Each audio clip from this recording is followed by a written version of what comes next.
The first thing that I want to say is thank you. I know that many of you may be listening because a loved one has asked you to, or because you're trying to understand a friend, spouse, or child who is vegetarian or vegan, or because you're just plain curious about the issue.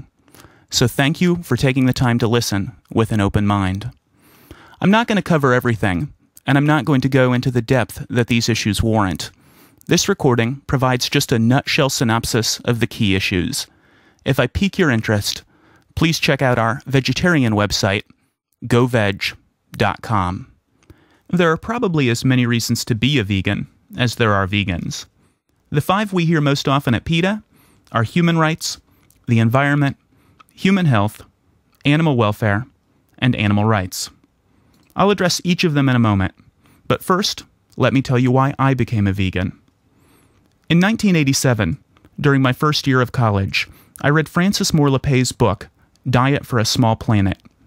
Basically, Lappé argues that cycling grains, soy, and corn through animals so that we can eat their flesh or consume their milk and eggs is vastly inefficient, environmentally destructive, and that it contributes to poverty and starvation in the developing world. After reading Lappé, I wondered how I could claim to care about the environment and global poverty if I kept eating meat, dairy products, and eggs.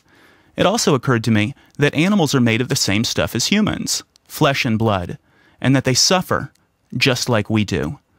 I grew up in Minnesota and Oklahoma, and it always saddened me to see trucks loaded with turkeys, chickens, pigs, or cattle, driving through the bitter Minnesota winter or the sweltering, arid Oklahoma summer, taking the animals through all weather extremes to what I knew would be a truly gruesome death.